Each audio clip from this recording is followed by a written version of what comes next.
Budget में एक 100 करोड़ रुपए के बजट की घोषणा हुई, जिसमें अजमेर के अन्ना सागर जो लेक है उसके ओवरफ्लो पानी को और एससीपी जो बना हुआ है वहां से पानी ट्रीट करके उसके डेवलपमेंट के लिए, जो चूंकि अजमेर में बारिश के समय में पानी भरता है,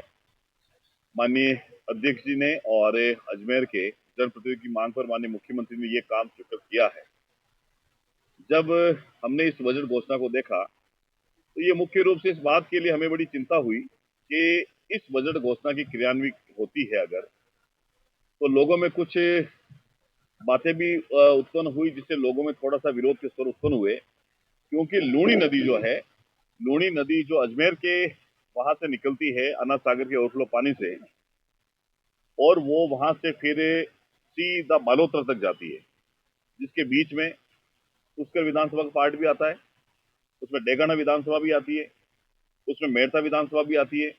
उसमें मेरी जेतान विधानसभा भी आती है, उसके बाद उसमें लूणी विधानसभा भी आती है, जोधपुर विधानसभा का कुछ पार्ट आता है, उसके बाद है बालोतरा। ये 5 से 7 विधानसभाओं में लूणी नदी चलते है। इसका जो परंपरागत बहाव क्षेत्र है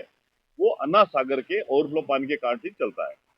पिछले 2 वर्षों में अच्छी बारिश के कारण से लूणी नदी भरपूर चली है, 3-3, 4-4 महीने चली, जिसके कारण किसानों के जो कुएं हैं उनका जलस्तर बढ़ा है। नदियों के चलने से किसान खुश हैं और लगातार पानी की, पेयजल की, सिंचाई की जो प्रॉब्लम थी उसको सॉल्व हुई है। अभी हमने माननीय हमारे जो सिंचाई मंत्री हैं उनसे बातचीत करी है, और हमारे माननीय अध्यक्ष महोदय वासुदेव देवनंद से बात करके हम सब प्रभावित जो विधानसभा क्षेत्र के विधायक हैं उन्होंने बात करी है, उनसे आग्रह किया है कि जो लोगों की जन भावना ये है कि लूणी का जो परंपरागत पानी का बहाव क्षेत्र है, आवक जहां से होती है उसको कम से कम डाइवर्ट नहीं करें, और वो वैसे ही चलती रहे जैसे आज से 100 साल पहले से चलती आ रही है। हमने माननीय मंत्री से आग्रह किया है, फिर हमने अध्यक्ष जी से आग्रह किया है, तो उन्होंने ये कहा है कि निश्चित ही इस पर एक तकनीकी अधिकारियों की कमेटी बना करके, और वैसे उन्होंने कहा है कल ही हम कुछ लोगों को बुला करके इसके बारे में संज्ञान लेंगे, और कहीं भी किसी भी क्षेत्र में किसानों के साथ में, आम जन के साथ में इस बजट घोषणा की क्रियान्विति के उपरांत अगर कोई चीज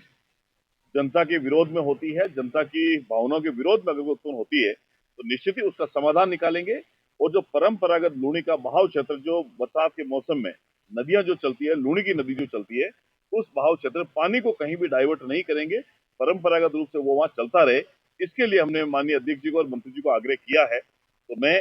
जो विधानसभा क्षेत्र जो मैंने बताया है,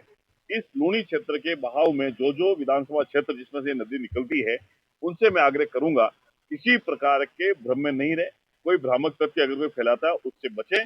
और हमने और सरकार ने तय किया है किसी भी प्रकार का डाइवर्जन जो है इस प्राकृतिक बहाव क्षेत्र का हम लोग नहीं करेंगे। तकनीकी कमेटी बना करके मुख्य रूप से अजमेर शहर के जो जल भराव की स्थिति है उसका समाधान निकालने का प्रयास हम सब मिलकर के करेंगे। तो आजकल मेड़ता में कुछ लोगों ने धरना शुरू किया है, जेतान में कुछ लोगों ने इसका विरोध शुरू किया है,